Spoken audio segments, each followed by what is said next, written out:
দেশের রাজনৈতিক পরিস্থিতির চাপ মাথায় নিয়েই প্রথমবারের মতো পাকিস্তানের বিপক্ষে টেস্ট জিতল বাংলাদেশ, তাও আবার 10 উইকেটের বিশাল ব্যবধানে। সাকিব মিরাজদের অসাধারণ বোলিংয়ে প্রায় ড্র হতে যাওয়া রাওয়ালপিন্ডি টেস্ট নিজেদের করে নিল টাইগাররা। এর আগে 13টি ম্যাচে মুখোমুখি হয়ে 12টি ম্যাচে হেরে মাঠ ছাড়ে বাংলাদেশ। বিস্তারিত প্রতিবেদনে। He was unable to get the ball. Zip through. Looks tired now. He looks tired now. Nahid Rana. Another. আগে ব্যাটিং করে রিজওয়ান ও শাকিলের সেঞ্চুরিতে 448 রানে ইনিংস ঘোষণা করে পাকিস্তান।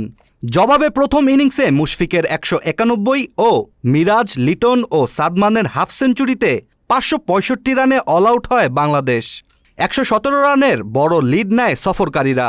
চতুর্থ দিনের শেষ সময়ে মাত্র 1 উইকেট হারায় শান মাসুদের দল। তখন পর্যন্ত দেখে মনে হচ্ছিল ড্রয়ের দিকেই এগোচ্ছে রাওয়ালপিন্ডি টেস্ট। কিন্তু শেষ দিনে এসেই পাশার দান যেন উল্টে গেল পুরোপুরি। নিজেদের দ্বিতীয় ইনিংসে তাসের ঘরের মতো ভেঙে পড়ে স্বাগতিকদের ব্যাটিং লাইন আপ।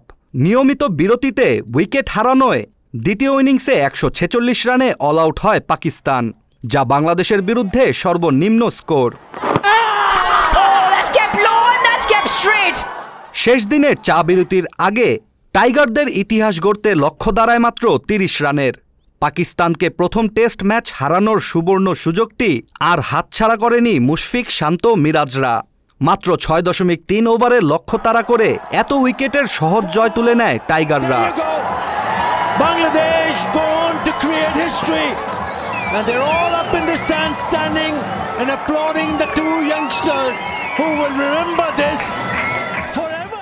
বাংলাদেশের দুর্দান্ত জয়ে ম্যাচ সেরা হয়েছেন মুশফিকুর রহিম।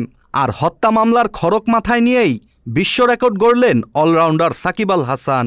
আন্তর্জাতিক ক্রিকেটে 706 উইকেট নিয়ে তিনি পেছনে ফেলেছেন নিউজিল্যান্ডের কিংবদন্তি ক্রিকেটার ড্যানিয়েল ভেটরিকে। টাইগারদের ঐতিহাসিক জয়ে অভিনন্দন জানিয়েছেন প্রধান উপদেষ্টা doctor Mohammad Yunus. Ishtiaq Hossain, channel S, sports desk. To beat Pakistan for the very first time in history, to beat Pakistan.